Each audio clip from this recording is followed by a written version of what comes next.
Hello बच्चों, हम class seventh का पॉलिटिकल साइंस कर रहे हैं और टॉपिक का नाम है ऑन इक्वालिटी। तो हमने कल इसमें पढ़ा था कि अमेरिका में जो सिविल वॉर हुआ था, सिविल राइट्स मूवमेंट्स जो एक्ट पास किया था, तो उसमें अफ्रीकन अमेरिकन जो थे उनको फिर डिस्क्रिमिनेशन से छुटकारा मिला था। उनके साथ वहाँ पे डिस्क्रिमिनेशन हो रहा था।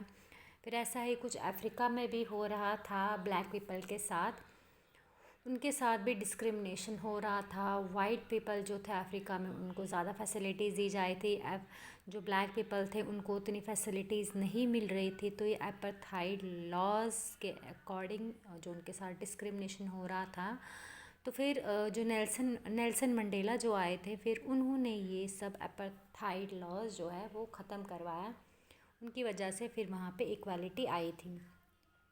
तो जो हमारा इंडियन कॉन्स्टिट्यूशन है उसमें जो आर्टिकल 15 है वो भी ये बताता है कि जो आप किसी भी पर्सन के साथ डिस्क्रिमिनेशन नहीं कर सकते हैं।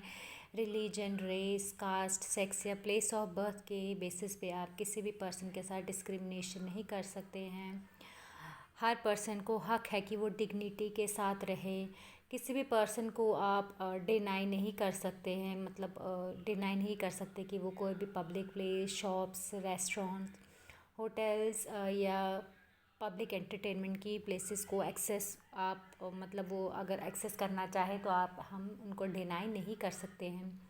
या वेल्स हो गए, टैंक्स, बाथिंग गार्ड्स, रोड्स, जो प्लेसेस होते हैं पब्लिक रिजॉर्ट के वगैरह, तो जो जिनको स्टेट मतलब स्टेट पूरी तरह से फ़ंड करता है या हाफ पार्टली फ़ंड करता है, तो वो जनरल पब्लिक के लिए ही होते हैं।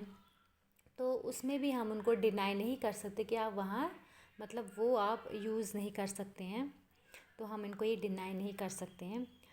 तो फिर जो हमने तो ये बता दिया कि इक्वालिटी होनी चाहिए, तो अब जो हमारी डेमोक्रेसी उसमें क्या क्या चैलेंजेस होते हैं। तो जो जितनी भी कंट्रीज़ हैं हम उसको पूरी तरह से डेमोक्रेटिक नहीं बोल सकते हैं।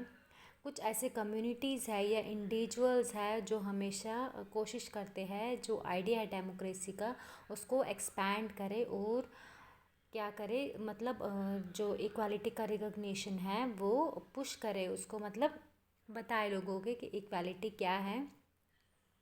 तो नए नए हर दिन नए नए इश्यूज़ निकलते हैं या जो एग्जिस्ट कर रहे इश्यूज़ उनको उनके बेसिस पे जो इक्वालिटी का रिकॉग्निशन है उसके लिए पुश करते हैं।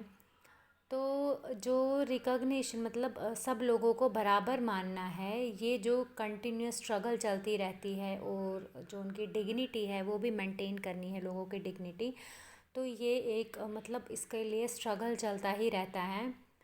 तो इसमें जो चैप्टर है इसमें हमने यही पढ़ा कि जो इक्वालिटी है वो मतलब हमें कैसे सब लोगों के साथ इक्वली ट्रीट करना है। किसी को भी डिस्क्रिमिनेट हम नहीं कर सकते हैं कास्ट के बेसिस पे, रिलीजन के बेसिस पे, या और भी जो कंडीशंस हैं या किसी भी रीज़न की वजह से हम किसी के साथ डिस्क्रिमिनेट नहीं कर सकते हैं। तो हमें ये चाहिए कि हर पर्सन को डिग्निटी के साथ, सेल्फ़ रिस्पेक्ट के साथ हमें उनको ट्रीट करना चाहिए। तो आज बस इसी के साथ हमारा ये चैप्टर भी ख़त्म होता है। Thank you.